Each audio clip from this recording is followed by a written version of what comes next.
Matisse courait en pleine jungle. Enfin, courait. Il courait, il tombait, il courait, il tombait. Mais quelle andouille avait décidé qu'il y aurait autant de racines dans une jungle? Mais ce n'était pas ça le plus inquiétant. Ses bras, tous les deux étaient enflammés jusqu'aux épaules. Malgré toute sa volonté, il n'arrivait pas à les éteindre. Il faut que je trouve une clairière. Peut-être que si je tire vers le ciel... Mais si les flammes retombent trop loin, je mets le feu à la jungle. Et Claire n'est pas là pour éteindre l'incendie. Ou alors... je trouve une grotte, un souterrain. Il y a justement une petite montagne. Ah, pas loin. Allez, je vais... Matisse! Matisse! La voix de Brune retentit. Ah, Matisse! Mais tu m'as suivi à l'odeur ou quoi? Non, à la chaleur plutôt. On se croirait dans un four dans ton sillage.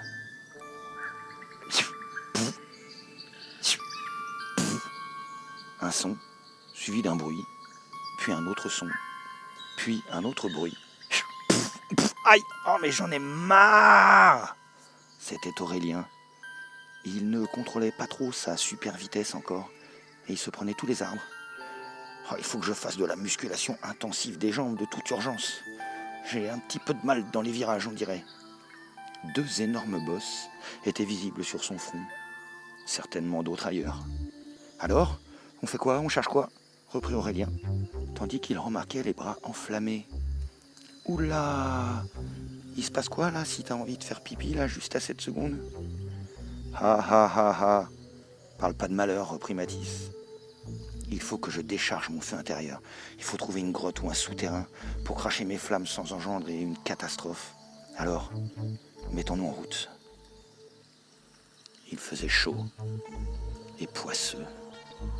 Leurs jambes semblaient peser 3 tonnes et chaque pas était épuisant.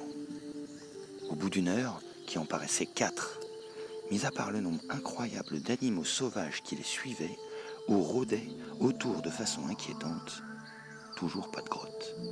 Mais la montagne se rapprochait. Tout à coup, tous les 3 s'arrêtèrent net. Une voix résonna dans leur tête. « Ah, ça y est, vous êtes là !»« Corinne !» s'exclamèrent les enfants. « Ok, je vois à peu près où vous êtes. Tout va bien ? » ?»« Nickel. On cherche un lieu correct pour que Matisse se calme et on fait demi-tour, dit Brune. « Très bien. Je vous recontacte bientôt. Je suis dans votre base, vos amis m'ont sauvé. Je vous ramène de nouvelles recrues. Vous verrez ça en rentrant. Surtout, restez en surface. Je ne peux pas vous détecter sous terre. » « Notez !» lança sobrement Aurélien. La troupe continua, droit vers la montagne, sans se rendre compte qu'ils ne prenaient aucun repère pour le chemin retour.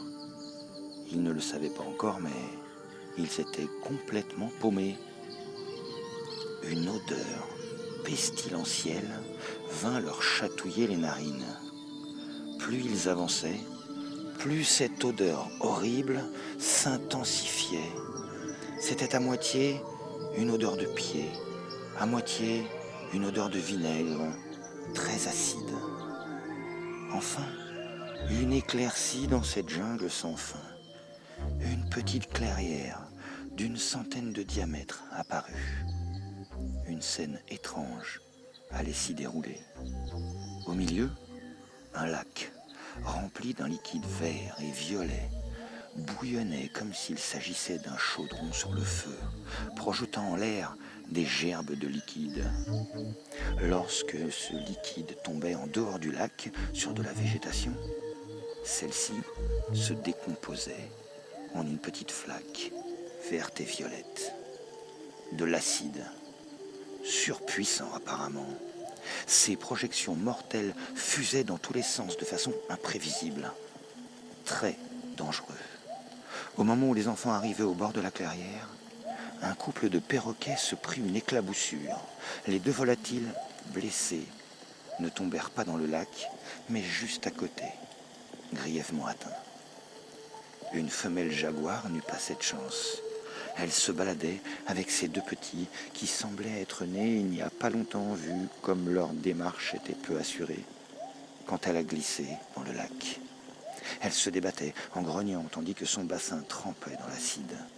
Pour couronner le tout, 3 scarabs firent leur apparition à l'est. Ils étaient d'une couleur inhabituelle, noire et jaune.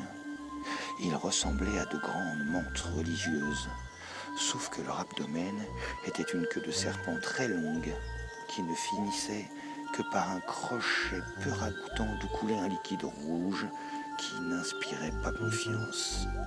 Alors que Mathis et Aurélien étaient sur le point de se précipiter, Brune lança: « Je ne sens aucune agression dans ces scarabs. Je ressens plutôt de la peine ou du chagrin. Attendons de voir ce qui se passe. La femelle jaguar va y passer si on attend, elle a peu de temps avant de perdre ses jambes. » Tandis que l'escarpe se dirigeait droit vers le jaguar et les perroquets, Brune continua d'une voix calme: « Faites-moi confiance. »